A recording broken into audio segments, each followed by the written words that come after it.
Welcome to another edition of Drive Tour. I'm your host, Robert Travis Curtin, radio call sign KI5AOK. This edition continues our travels on Texas State Highway 36 from Brenham, Texas to Freeport, Texas. This is part 2, which will cover from Sealy, Texas to Rosenberg, Texas. This segment is considered the shortest of the 3 segments I will cover. Hopefully that will mean more narration and less music on this part, much to my disappointment. First, for those of you who didn't watch part 1, Texas State Highway 36 is a road that starts in Milano, Texas, at an intersection with US 79 and US 190. Both highways are multiplexed in this area, and continues until reaching an intersection with Texas State Highway 288. Both roads are multiplexed and continues for a short distance to an intersection with Farm to Market Road 1495 in Freeport, Texas. The entire route is 167 miles or 268 kilometers in length. The segment between Milano, Texas and Brenham, Texas is not part of this series, so the series will travel 116 miles or 186 kilometers. The town we are currently in is Sealy, Texas. If you watch part 1, the video you are watching may look familiar. I'm not going to bore you today in covering FM 1094 or State Loop 350, as those were covered in the previous video. Sealy is a town situated off of Interstate 10 between Houston and San Antonio, Texas, or more precisely between Brookshire, Texas and Columbus, Texas. The town has a population of 6,839 people as of the 2020 census. Sealy, Texas was the location where the Sealy mattress was first produced under the Haynes Mattress Company, briefly covered in part 1. The Haynes Mattress Company produced Sealy mattresses from around 1907 until their closing in 1976. Sealy mattresses are still around today, but they are not manufactured in Sealy, Texas. Now that we have passed Interstate 10, let's get this video started in earnest. We are traveling from Sealy, Texas to Rosenberg, Texas. Along the way, we will pass through Wallis, Texas, where a familiar Farm to Market road will cross State Highway 36. Also, you'll encounter a road in Rosenberg that transcends between Part 2, the northern terminus, and Part 3, the southern terminus. FM 3013 is a highway that has its beginnings at an intersection with State Highway 36, like the majority of the highways that were encountered in Part 1.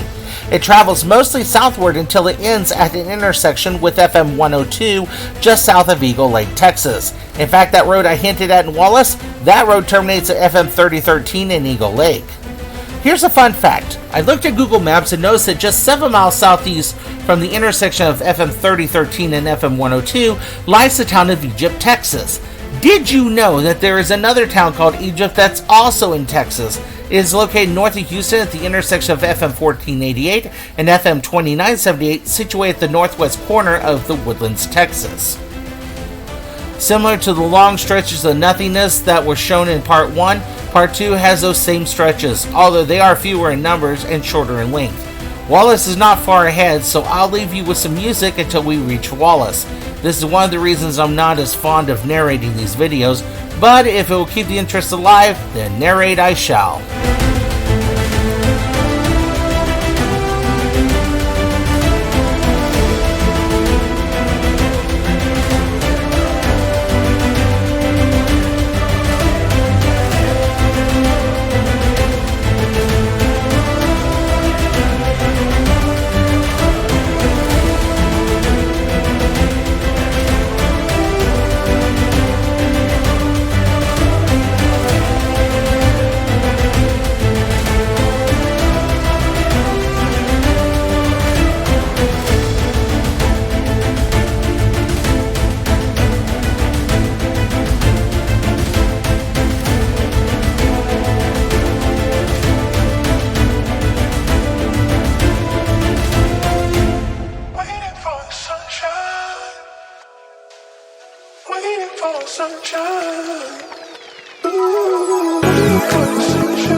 I'm back, and we are now coming up on the town of Wallis. Let's take care of some statistics first. Wallis, Texas is a town with a population of 1,292 people as of the 2020 census. It is situated on State Highway 36 with the following roads intersecting: State Highway 60, FM 1952, and FM 1093. If FM 1093 looks familiar, it should.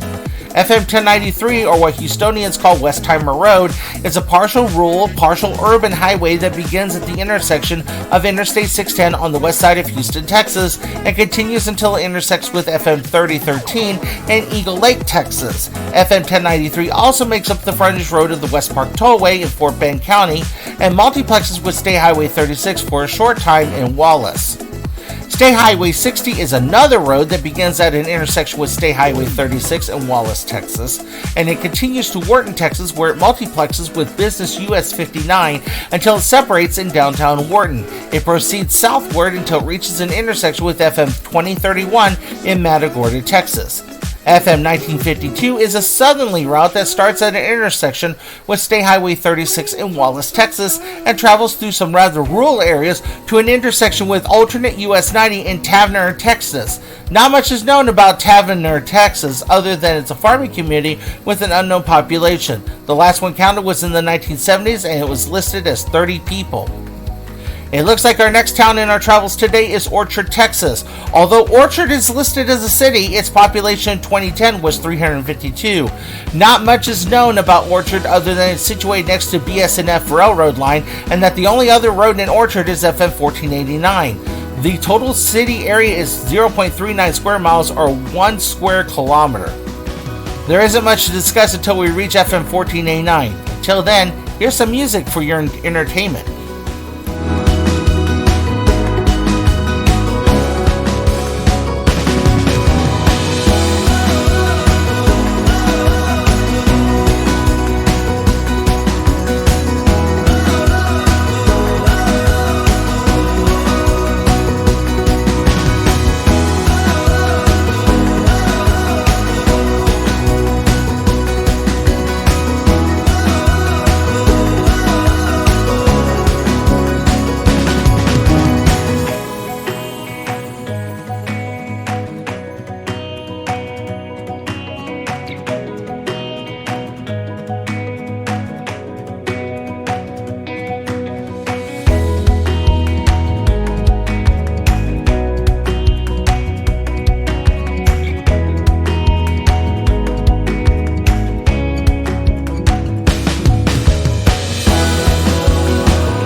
FM 1489 is a two-lane farm-to-market road that starts at an intersection with US 90 in Brookshire, Texas, and travels south to southwest to an intersection with FM 1952, just north of Taverner, Texas, and alternate US 90. FM 1489 crosses I-10 in Brookshire and FM 1093 in Simonton, Texas.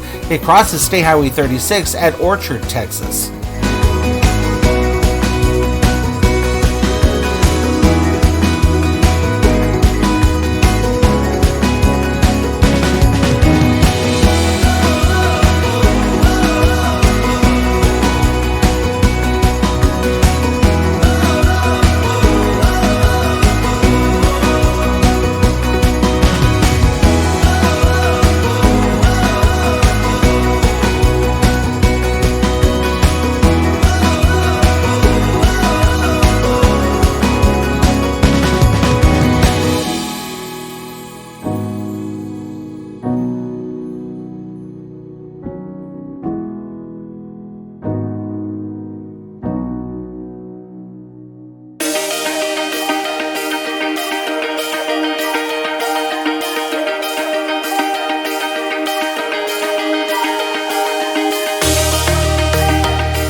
We are now approaching Rosenberg, Texas, and you can't talk about Rosenberg without mentioning Texas State Spur 10. Spur 10 is a highway that is designed to bypass Rosenberg. It starts at an intersection with State Highway 36 north of Rosenberg and ends at an intersection with State Highway 36 south of Rosenberg. The highway crosses alternate US 90 and I-69 US 59 and allows you to miss Rosenberg completely. Let's talk about the city of Rosenberg, Texas. Rosenberg is a city that is situated between alternate US 90 and I-69 US 59 southwest of Houston, Texas. Unlike many of our towns that we have traveled through, Rosenberg's population was 38,282 in 2020, a sizable difference to other proclaimed cities such as Orchard, Texas. There are several roads that we're going to have to go through in quick succession, starting with alternate US 90. Alternate US 90 is an alternative route to US 90 that was previously an older alignment. It is hard to tell where it starts as the signage in Houston is terrible, but it starts at an intersection with I-610 East Loop and Business US 90, also an old alignment for US 90, and ends at an intersection with US 90 in Seguin, Texas. You have already seen parts of the alternate US 90 in Drive Tour episode 4. Alternate US 90 also has a unique routing that forces it to multiplex with its parent route, that's US 90, on I-10, starting at Liberty Drive and ending one exit away on North Wayside Avenue. Since we're talking about alternate US 90, there is a strange setup with FM 1640 in downtown Rosenberg. Let's shift a bit and talk about FM 1640. FM 1640 is a short route that resides completely in Rosenberg, Texas. It starts at an intersection with Spur 529, an old alignment of US 59 that runs from FM 1640, alternate US 90, State Highway 36, to I-69 US 59, and continues east to FM 762, approximately 3.8 miles or 6.1 kilometers. FM 1640 and alternate US 90 have a strange configurations. They are multiplexed separately with State Highway 36. Alternate US 90 is signed westbound from around Damon Street to Spur 529. FM 1640 is signed eastbound from Spur 529 to around Damon Street. There are no eastbound US 90s alternates nor any westbound FM 1640s in this area. Fortunately, State Highway 36 leads this confusing mess as it turns south on 1st Street. The only example I found with a similar layout is I-878 in New York. And if you thought we were done with all the fun, think again. FM 723 is the next road, and it begins at an intersection with FM 1093, Fort Bend West Park Tollway in Fulshire, Texas, and continues south to an intersection with alternate US 90 West and State Highway 36 North in Rosenberg, Texas. The designation does not extend to State Highway 36 South, FM 1640 East, one block to the south. One of the things I did notice when putting together this video is that when you get on this segment of State Highway 36, the streets have a bit of an offset to them. Unlike a lot of streets where the left and right pieces are close to alignment, these streets have an east side, then about 50 feet or 15.24 meters, the same street has a west side. I have to admit, this is one strange city. The final crossing in this series is Interstate 69, US 59. Interstate 69 starts at an interchange with I-94 and Business I-69 in Port Huron, Michigan. It originally terminates at I-465 in Indianapolis, Indiana, but it currently is in pieces from Indianapolis to Victoria, Texas. We're not counting the route split, I-69E to Brownsville, I-69C to McAllen, and I-69W to Laredo. This section spans from just south of Cleveland, Texas to Spur 10 just outside Rosenberg, Texas. US 59 starts at an intersection with Provincial Trunk Highway 59 at the US-Canadian border, 9.75 miles or 15.7 kilometers north of Lancaster, Minnesota, and travels a long distance to its end, multiplexed with I-69W at the US-Mexico border in Laredo, Texas. Alright, well that wraps up another edition of Drive Tour. Thank you for watching this video. I really appreciate you taking the time to watch it. Thanks to Storyblocks at storyblocks.com, YouTube, Artlist at artlist.io, and Licked at lick.co for the music and other images used. Click the like button if you liked the video. Click the subscribe button if to receive notifications on the next video release. Until next time, everyone, drive safe.